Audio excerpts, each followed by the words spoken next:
ఈరోజు తెలంగాణ ప్రగతిశీల యువజన సంఘం తెలంగాణ రాష్ట్ర కమిటీ సమావేశాన్ని హైదరాబాదు సిపి భవన్లో జరుపుకోవడం అనేది జరిగింది.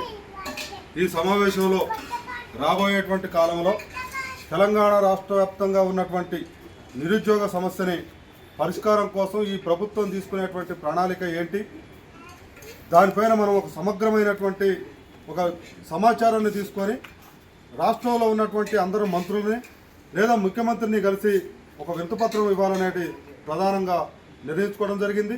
రాబోయేటువంటి కాలంలో నిరుద్యోగ సమస్య పరిష్కారం కోసం ప్రగతిశీల యువజన సంఘం PYL ఆధ్వర్యంలో ఒక దశలవారీ పోరాటాలని దశలవారీ ఆందోళనల్ని కొనసాగించాలని ఈ సందర్భంగా నిర్ణయించుకోవడం అనేది జరిగింది.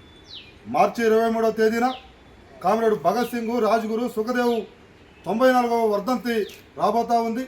మార్చి 23వ తేదీన దేశవ్యాప్తంగా ఉన్నటువంటి యువజనులందరూ కూడా భగత్ సింగ్ పోరాట స్ఫూర్తితోని భగత్ సింగ్ ఆశయాలని ఆదర్శంగా తీసుకొని ఈ దేశంలో ఉన్నటువంటి యువతరం మొత్తం కూడా చైతన్యయుతంగా రాబోయేటువంటి కాలంలో ఈ పాలక వర్గాలకు, ప్రభుత్వాలకు, పెట్టుబడిదారీ వర్గానికి, సామ్రాజ్యవాద దోపిడీ శక్తులకు వ్యతిరేకంగా పోరాటాలని రూపొందించుకోవాల్సినటువంటి అవసరం ఉంది అని చెప్పి ఈ సందర్భంగా యువతరానికి పిలిపివ్వడం జరుగుతూ ఉంది.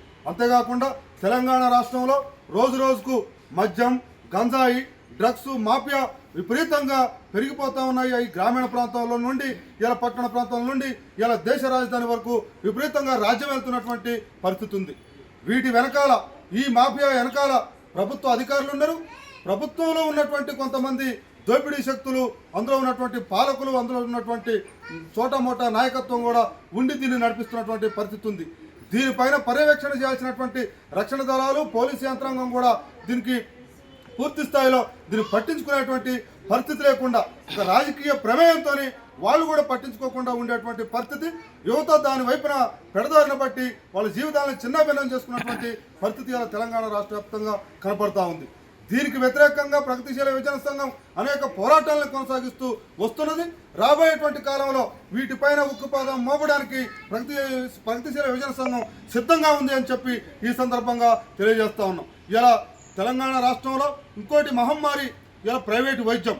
ఈ ప్రైవేటు వైద్యం పేరుతోనే ప్రజల రక్తాన్ని పీల్చి పిప్పి చేస్తున్నటువంటి ప్రైవేటు వైద్యులు ఇలా రోజు రోజుకి పుట్టుకొస్తున్నటువంటి కార్పొరేట్ హాస్పిటల్ రోజు రోజుకి పెడుతున్నటువంటి పరిస్థితి ఉంది.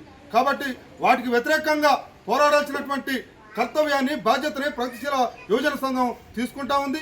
రాబోయేటువంటి కాలంలో ప్రైవేటు వైద్యానికి వ్యతిరేకంగా ప్రైవేటు హాస్పిటళ్లలో కూడా ప్రభుత్వ రంగంలో పనిచేసేటువంటి ప్రభుత్వ ఉద్యోగులు, డాక్టర్లు వాళ్ళు ప్రైవేట్ క్లినిక్లు పెట్టి అక్కడ వైద్యం చేసి అక్కడ వ్యాపారం చేస్తున్నటువంటి పరిస్థితి, విద్యని వైద్యాన్ని వ్యాపారం చేసేటువంటి ఒక దుర్మార్గమైనటువంటి విధానానికి వ్యతిరేకంగా ఇలా ప్రగతిశీల యువజన సంఘం పోరాటాలని, దశలవారీ పోరాటాలని కొనసాగిస్తుందని ఈ సందర్భంగా తెలియజేస్తున్నాం.